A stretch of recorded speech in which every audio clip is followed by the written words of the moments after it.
Hey all, welcome back on Chemical Serendipity. We have ended the last lecture on a particular question, and that question was, if there is a repulsion between the metal electrons in the metal orbitals and that of the ligand, then how the bond formation is exactly happening. Alright, so we are gonna answer that question today. Alright, so yes, there is a problem in the crystal field theory somewhere. We got an idea about it, right? That yes, there are some loopholes, because the very first thing about the CFT is that there is only all about of your d orbitals, right? Your s and your p orbitals are totally ignored. We have not talked about s and p orbitals here. We have only considered the d orbitals. This is the first problem, and that is going to be your, this is something that you are not being able to understand, that why only d orbitals. So that is why this is going to become the limitation of your CFT, right? The second thing, I have already told you, we have done the spectrochemical series, right? But again, you don't know the reason that why some of them are weak filled, some of them are strong filled, some of them which are weak filled are forming a high spin complexes, and the one which are your strong filled are forming a low spin complexes. Again, we are not being able to get the answer of that particular question from your CFT. So this is the second limitation of your CFT. और क्या odd लगा? अच्छा देखो, ऐसा भी तो हो सकता है ना कि कुछ पाई बॉन्डिंग हो, because here we have only talked about your sigma bonding, about the sigma bonds between your metal and ligand, but maybe some pi bond character is there, maybe, we don't know. But yeah, we have not talked about any other bonding except your sigma bonding in your CFT. And then the fourth one is that जो कि basic आपका reason है for your further study in the coordination chemistry, that will lead to the new theory, that is your ligand field theory. Alright, and the basic of that particular is that the bonding is not all about the electrostatic interaction. There is a covalent character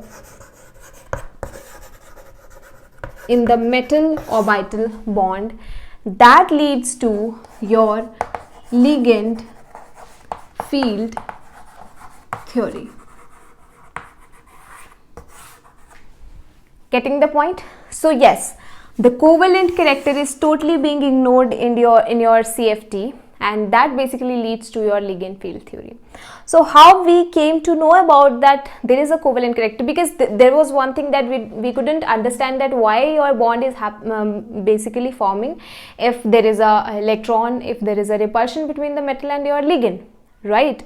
So that basically excites the scientists to find out that what is exactly the reason. So they have done several experimental, we can say several experimentals are being done to find out this answer, like the paramagnetic studies, like your EPR, then there is a study of your Raka parameter. These things we are going to do at the end when we are going to discuss the electronic spectra, because there we can relate these things with your electronic spectra of your transition metal complexes. Alright, so we are going to discuss these things over there.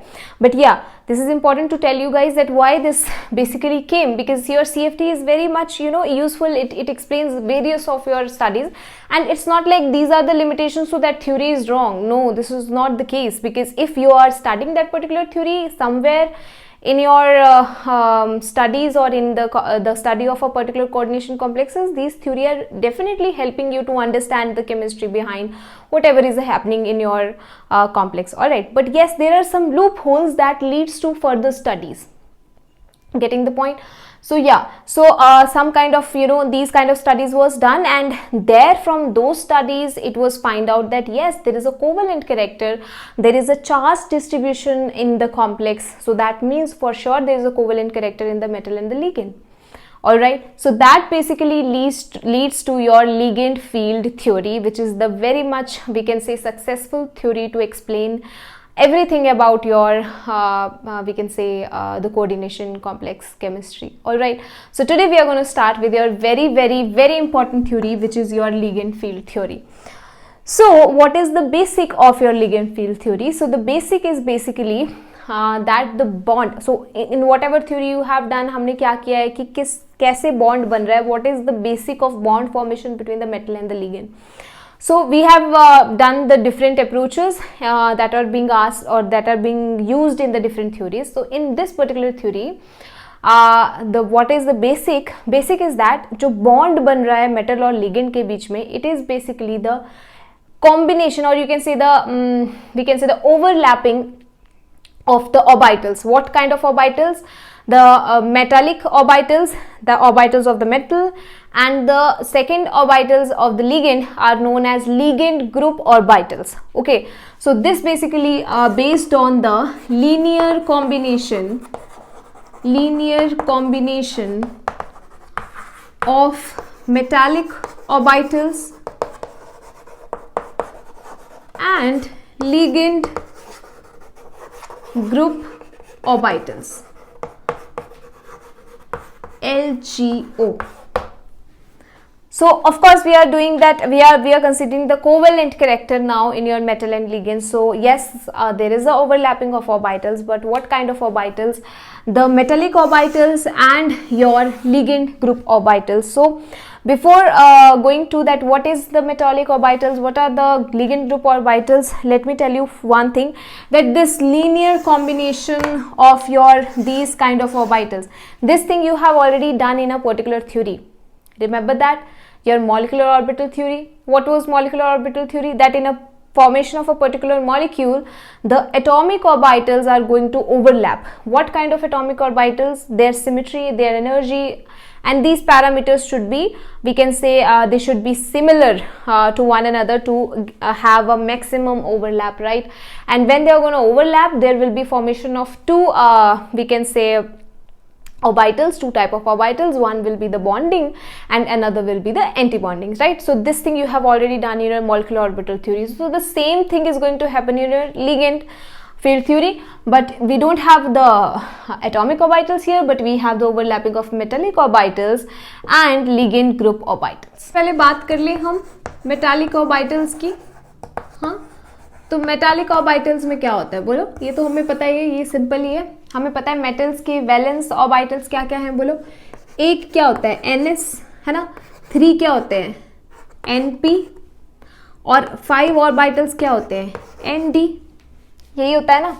और ये sorry, this should be N-1D. ये set of orbitals metal के पास होते हैं. तो इनकी symmetries जरा देख लेते हैं. जैसे मतलब मान लो ये NS है, then your NP, for example NPX, NPY, NPZ, and if I am considering the sigma bonding, okay, I am considering the sigma bonding only between your ligand and your metal, then what kind of orbitals will be there? आपको पता है ना, हमने ये तो किया है sp3d2. यहाँ से आपको पता है ये d orbitals कौन कौन से होते हैं. पांचों के 5 नहीं होंगे. क्या होंगे? dx square minus y square and dz square. The orbitals having lobes along the x, y and z axis, because this is we are going to do the for the octahedral complex. So for octahedral complex, you know that the ligands are approaching along x, y and z axis. Alright, so for the sigma bond formation, आपके पास कौन कौन से orbitals d के होंगे? n-1d z square and n-1d x square minus y square. ये बात clear होगी, क्योंकि हम ऑक्टाहेड्रल की बात कर रहे हैं जिसमें 6 आपके लिगेंड्स कहाँ से अप्रोच करते हैं? x, y and z axis से. तो d के कौन से ऑर्बिटल्स मेटल के इन्वॉल्व होंगे सिग्मा बॉन्डिंग में? dz square and dx square minus y square. अब इनकी सिमिट्री बोलो तो सिमिट्री देखेंगे. इसकी सिमिट्री होती है A1G, इसकी होगी T1U और इसकी होगी EG. अब ये क्या बोल दिया? अच्छा देखो, ये मैंने पहले भी तुम्हें बताया था कि ये जो सिमिट्री है इनको हम करेंगे ग्रुप थ्योरी में, हम इसको समझेंगे, लेकिन फिर भी मैंने इसका फिजिकल मीनिंग आपको बताया था. ये जो ATE है ये बताते हैं about the degeneracy of your particular orbital. So this is the degeneracy of your symmetry, whatever you are using. So A or B, it will be that shows that the degeneracy is 1. T is showing that degeneracy is 3 and E is showing that degeneracy is 2. That means this is showing that the two orbitals are having the same we can say energy. All right. So this shows the degeneracy. And what is this G and U? So I have already told you this thing, that your G-rayed and un-G-rayed, okay, ये basically आप use करते हो when you have a centre of inversion. किया था ना हमने, जैसे octahedral की क्रिस्टल फील्ड डायग्राम बनाते हो तो आप यूज करते हो EG T2G, बट जब आप टेट्राहेड्रल की बनाते हो तो यूज नहीं करते हो, because in that case there is no centre of inversion. Okay, so G and U कब यूज करते हैं? When you have a centre of inversion. So in octahedral yes we have a centre of inversion, but the important thing is that S के लिए आप use कर रहे हो G-rayed और आप P के लिए यूज कर रहे हो U. तो ये कैसे पता चलेगा और इसका क्या मतलब है? तो देखो, एक बात मैंने आपको बताई थी, जैसे S जो है ना वो ऐसा होता है, ठीक है. P कोई भी मान लो, मैं PZ मान रही हूँ, यहाँ पे PZ ये ऐसा होता है.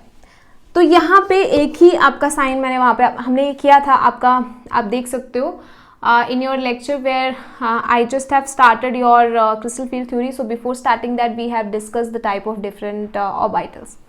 And for example, if this is your PZ, so this will be plus and this will be minus. So there I have showed you and I have told you that these signs are basically showing the phase of the wave function, because these orbitals are nothing but the wave functions that shows the we can say the you know that the probability that where the electron will be situated, right? For example, here where we have a kind of a node, here the probability of finding the electron will be 0. So this is basically a wave function. All right, so these things we are going to do in the quantum chemistry.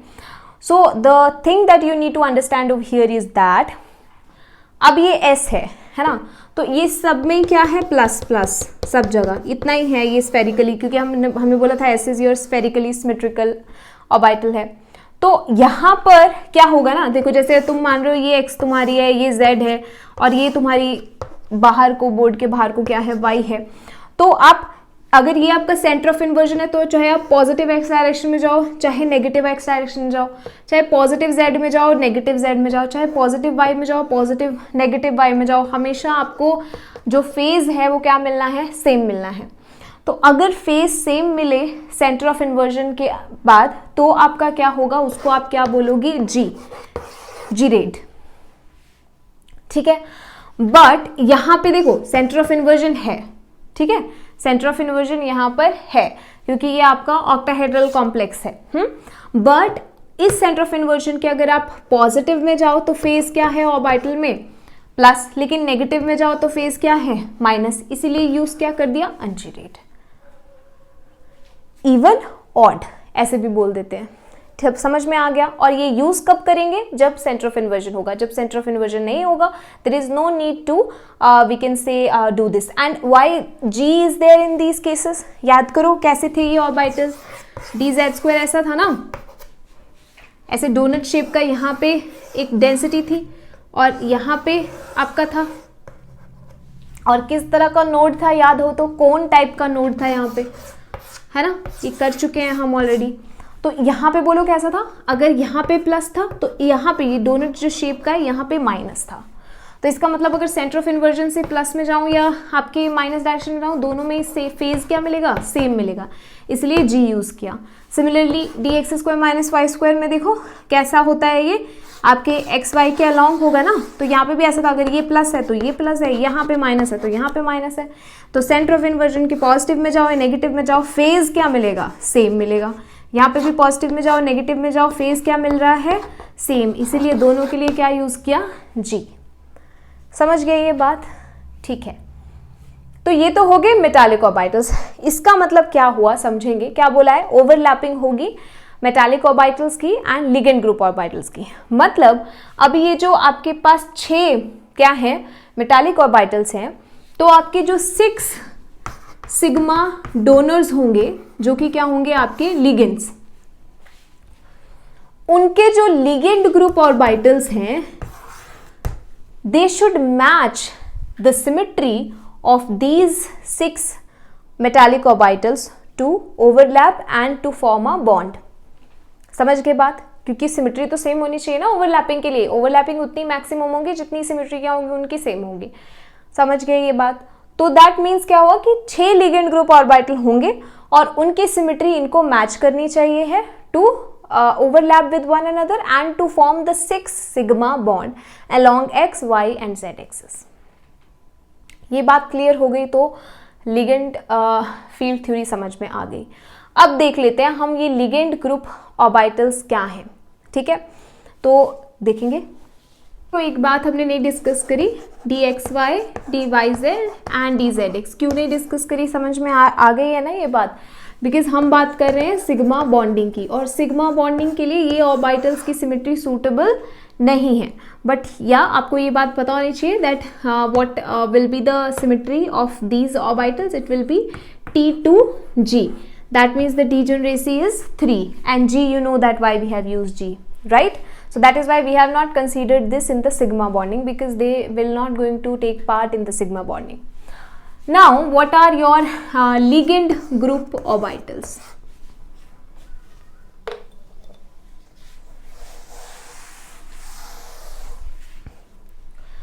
अब देखो, octahedral बनाने के लिए ligand, अगर मतलब मान लो ये तुम्हारे पास x एक्सिस है, ये तुम्हारे पास z एक्सिस है, और यहाँ पे तुम्हारे पास y एक्सिस है, ठीक है, ऐसा है। तो ऑक्टाहेड्रल बनाने के लिए तुम्हें पता है इन सब डायरेक्शन से आपके ऑर्बिटल्स जो हैं लिगेंड के, उनको अप्रोच करना पड़ेगा टुवर्ड द मेटल। मेटल यहाँ पे होगा सेंटर में ना, तो आपके पास सबको क्या करना पड़ेगा, अप्रोच करना पड़ेगा इन सब डायरेक्शन से। तो देखो, अगर आपका ऑर्बिट जो लिगेंड का ऑर्बिटल है वो अगर अप्रोच कर रहा है from this we can say the positive, we can say the x axis, उसको बोल देंगे सिग्मा प्लस एक्स, ठीक है, the orbital which is approaching toward the positive axis of your x, okay. अगर वो यहां से अप्रोच करे तो क्या बोल देंगे उसको, सिग्मा माइनस एक्स, ठीक है, इनको हम यूज करेंगे इसलिए यहां बता रही हूं। अगर वो यहां पॉजिटिव से अप्रोच करे, ओवरलैपिंग करने के लिए अप्रोच करेगा ना वो सब डायरेक्शन से ऑक्टाहेड्रल के लिए, तो उसको क्या बोलेंगे, सिग्मा प्लस वाई। अगर वो नेगेटिव से अप्रोच करे तो क्या बोलेंगे, sigma minus y. Similarly positive z से अप्रोच करेगा तो क्या बोल देंगे भाई, सिग्मा प्लस z, और नेगेटिव से अप्रोच करेगा तो क्या बोल देंगे, सिग्मा माइनस z। तो लिगेंड ग्रुप ऑर्बिटल्स क्या हैं? अब ये लिगेंड के ऑर्बिटल्स हैं जो कि क्या करने चाहिए, अप्रोच करने चाहिए toward metal to form the covalent bond और to overlap with the metallic orbitals. तो क्या करना है अल्टीमेटली, हमें ऐसे लिगेंड ग्रुप ऑर्बिटल्स चाहिए हैं जो आपके A1G, T2G, sorry A1G, T1U and EG symmetry को क्या करे, मैच करे। This is what we required, right. जो मेटल के ये हैं उनकी सिमेट्री को लिगेंड ग्रुप ऑर्बिटल्स क्या करने चाहिए हैं, वी कैन से सेम होने चाहिए हैं उनके सिमेट्री, सो दैट वो क्या करे, बेटर ओवरलैपिंग करें। So let's now find out the ligand group orbital which will we can say match the symmetry of your A1G। देखेंगे कैसे। तो देखो मेटल का ऐसे समझेंगे, देखो इसको, मेटल का ऐसे होगा ना, A1G ऐसा दिखेगा, अगर ये x है, ये माइनस x है, plus z, minus z, plus y and your minus y, है ना। तो ऐसा कुछ A1G दिखेगा। तो मान लो ये एक वेव फंक्शन है A1G और हमें इसी के ही मैच करता हुआ लिगेंड ग्रुप ऑर्बिटल चाहिए। ये किसका है, मेटल का। तो कैसे बनेगा, देखो लिगेंड ग्रुप ऑर्बिटल कैसे बनेगा। देखो लिगेंड ग्रुप ऑर्बिटल के लिए क्या होना चाहिए, अगर इसके साथ ओवरलैप करना है, किसके साथ, इसके साथ अगर ओवरलैप करना है तो कैसे आने चाहिए बोलो। तो इसका जो फेज है वो सब डायरेक्शन में क्या है, सेम है, प्लस प्लस प्लस। तो that means x positive x से, नेगेटिव x से, पॉजिटिव y से, नेगेटिव y से, सब डायरेक्शन से जो लिगेंड के ऑर्बिटल पे अप्रोच करेंगे वो भी किस फेज में करेंगे, प्लस फेज में। तो क्या मतलब हुआ, यहाँ पे क्या आएगा, प्लस, यहाँ से भी सेम फेज में, यहाँ से भी सेम फेज में। तो सब डायरेक्शन से जो लिगेंड के ऑर्बिटल अप्रोच कर रहे हैं वो सेम फेज में करने चाहिए, along x, minus x, z minus z y minus y। क्यों? क्योंकि उनको इसके साथ क्या करना है, ओवरलैप। तो लिगेंड ग्रुप ऑर्बिटल कैसे बना, समेशन हो गया ना, क्योंकि बहुत सारे ऑर्बिटल आ रहे हैं, उन सबका सम होगा, समेशन होगा। ठीक है, मैं इसको लिख रही हूं 1/√6। ये क्या है देखो, समेशन से पहले यहाँ पे आएंगे जो भी आपके ऑर्बिटल्स अप्रोच कर रहे हैं, लेकिन ये आपका आएगा क्यों, इसको नॉर्मलाइज्ड कांस्टेंट बोलते हैं। इसको हम क्वांटम केमिस्ट्री में भी पढ़ेंगे, क्योंकि आपका जो वेव फंक्शन है वो नॉर्मलाइज्ड वेव फंक्शन होना चाहिए, that is only the acceptable wave function. तो ये हम आगे करेंगे, लेकिन अभी इसको आपको इसमें कोई यूज नहीं है। बट या व्हाई दिस इज गिवन, और अगर आप टेक्स्ट बुक में भी देखते हो तो why it is given, because this wave function will be correct if a particular value, you don't know the value, you should not be worried about the value right now, but yeah, there should be some value so that this should be a normalized wave function. So this is nothing but a normalized constant, but no need to think about this over here. We are going to do that in the quantum chemistry. So yes, so how you're going to add all of these? So ये इसको क्या बोलो, अभी क्या था ना, इसको क्या बोले, sigma which is coming along positive x direction, and the phase of this will be what, plus. Similarly plus sigma coming from negative x direction, plus ये plus किसके लिए है, phase, और ये सिग्मा किसके लिए है, ऑर्बिटल।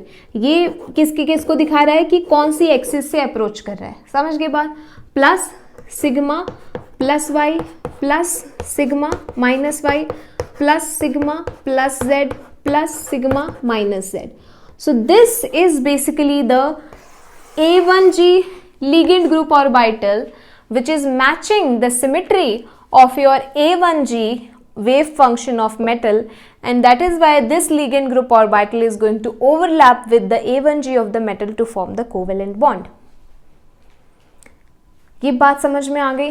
तो आपको आगे देखो, ये कोई पूछेगा नहीं एग्जाम में, ऐसा कुछ नहीं आएगा, but yes you should know the basic of ligand field theory, that how, because directly आपको अगर मैं ये बताऊं कि हाँ ऐसे बॉन्डिंग हो रहा है, ऐसे एंटी बॉन्डिंग हो रहा है, you should exactly no that what how basically ये आया कहाँ से एकदम से क्रिस्टल फील्ड थ्योरी से, इतना कॉम्प्लेक्स लिगेंड फील्ड थ्योरी है ना, तो तुमको उसका ओरिजिन भी पता होना चाहिए। ठीक है, जो इंपॉर्टेंट है एग्जाम के लिए वो आपको है डायग्राम्स की, हाँ ओवरलैपिंग होगी तो कैसे होगी, किसका एनर्जी हाई होगा, किसका एनर्जी लो होगा, these things are important, but this is also very important to understand in your back of the mind that हाँ जो आप पढ़ रहे हो वो बेसिकली ओरिजिनेट कहाँ से हुआ है और उसका बेसिक क्या है।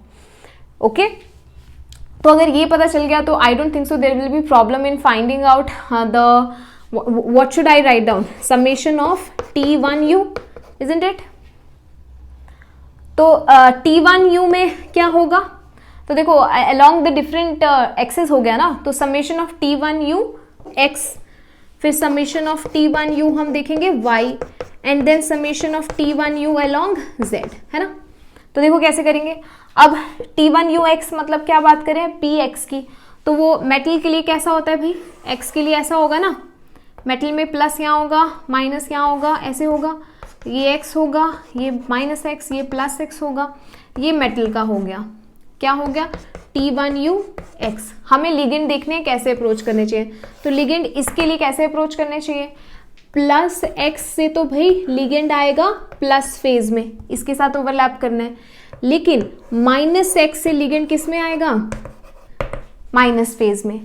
समझ गए ये बात, अगर ये बात समझ में आ गई तो समझ में आ गया, तो फटाफट बता दो। तो यहाँ पे कोई वैल्यू होगी, वैल्यू है 1/√2, ठीक है।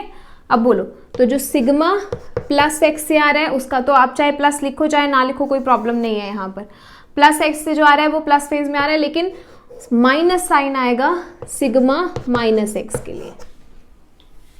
वाई में देखो सेम आता है नॉर्मलाइजेशन कांस्टेंट, बट ये आपको पता होना चाहिए। वाई में बोलो अब मुझे बनाने की जरूरत नहीं है ना, प्लस में तो वाई डायरेक्शन में तो क्या आएगा प्लस फेज में, लेकिन माइनस वाई डायरेक्शन में किस में आएगा, माइनस फेज में। सिमिलरली जेड में भी ऐसा ही होगा, sigma plus Z minus sigma minus Z.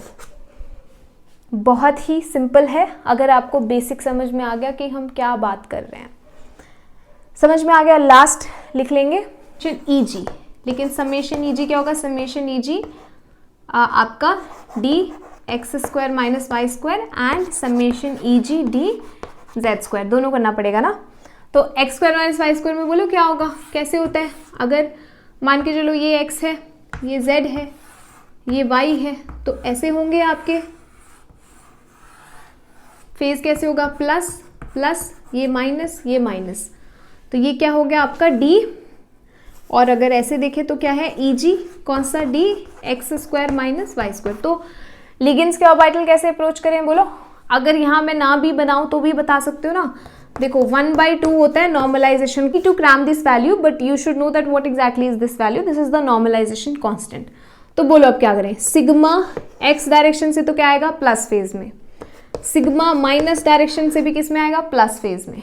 But minus sigma आएगा प्लस y में भी, और माइनस सिग्मा माइनस y में भी। समझ गए ये बात क्यों ऐसा आ रहा है? तो प्लस y और माइनस y डायरेक्शन में जो लिगेंड के ऑर्बिटल आएंगे वो भी नेगेटिव फेज में आएंगे, और प्लस x और माइनस x डायरेक्शन में जो लिगेंड के ऑर्बिटल आएंगे वो कौन से फेज में आएंगे? प्लस में। dz स्क्वायर देखो, dz स्क्वायर कैसा होता है? ऐसा होता है ना, बट ये जितना सिंपल है उतना सिंपल है नहीं, क्योंकि ऑलरेडी आपको पता है कि ये dz स्क्वायर सिर्फ dz स्क्वायर ना होके this is basically an overlapping of your dz square minus x square and dz square minus y square. तो अब इसके अकॉर्डिंग देखना है हमें किस किस का ओवरलैपिंग है। अगर हम बना के देखें तो dz square and dx square, मतलब x के अलॉन्ग एंड dz के अलॉन्ग, और दूसरा कौन सा है? dz के अलॉन्ग एंड dy के अलॉन्ग। तो कैसे होगा? ये प्लस में होगा ना, ये प्लस में होगा, और ये दूसरा वाला किस में होगा? माइनस में होगा। अब इन दोनों का ओवरलैपिंग बताना है। ये बात समझ गए ना, हमने ये ऑलरेडी किया हुआ है। Eg is basically overlapping of these two orbitals, so उसके अकॉर्डिंग ही आएगा। तो देखो इनके लिए कैसा आएगा बोलो? So 1/2 under root 3 is the normalisation constant. अब देखो, तो पहले z की पॉजिटिव डायरेक्शन से देखते हैं, है ना? Plus z। तो यहाँ पे प्लस z से कैसे फेज में आएगा? प्लस फेज में। यहाँ पे भी प्लस फेज में, तो 1 और 1 2, तो 2 क्या बोलेंगे? सिग्मा प्लस z, और आगे साइन भी क्या आएगा? Plus phase. नेगेटिव z में देखो कैसे आएंगे, दोनों प्लस फेज में आएंगे, मतलब प्लस 2 सिग्मा माइनस z। समझ गए ना बात क्या है? कंफ्यूजन नहीं करना है। जो फर्स्ट में जो आपका है वो तो है कि कितने हो गए ना, यहाँ पे तो 2 हो गए इसलिए 2 लिख दिया। ये जो साइन बता रहा है वो बता रहा है फेज, कि किस फेज में वो आपके वी कैन से ओवरलैप करेंगे, या किस फेज में वो अप्रोच करेंगे टुवर्ड मेटालिक ऑर्बिटल्स। और ये सिग्मा बता रहा है कि हाँ लिगेंड के ऑर्बिटल्स को, और ये प्लस z माइनस z वो बता रहा है पर्टिकुलर एक्सिस, और ये उसकी direction, positive x axis, negative z axis, this is positive z axis, this is negative z axis. z हो गया, दोनों z हो गया, पॉजिटिव z नेगेटिव z। अब पॉजिटिव y और नेगेटिव y देखो, पॉजिटिव y में भी माइनस फेज में आएगा, पॉजिटिव x में भी माइनस फेज में आएगा, नेगेटिव x में भी माइनस फेज में आएगा। तो minus sigma plus x and minus sigma minus x। अब y का देख लो, पॉजिटिव y में भी नेगेटिव फेज में, नेगेटिव y में भी नेगेटिव फेज में, मतलब minus sigma plus y and minus sigma minus y। So this is the summation of your Eg dz square. So these basically are the ligand group orbitals which are going to approach to overlap with this metallic orbitals.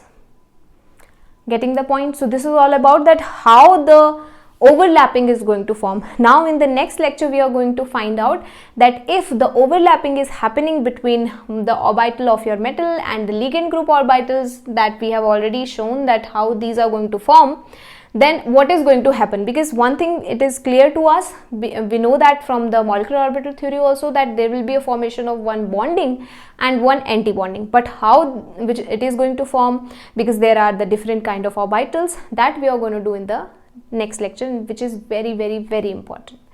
Thank you so much for listening.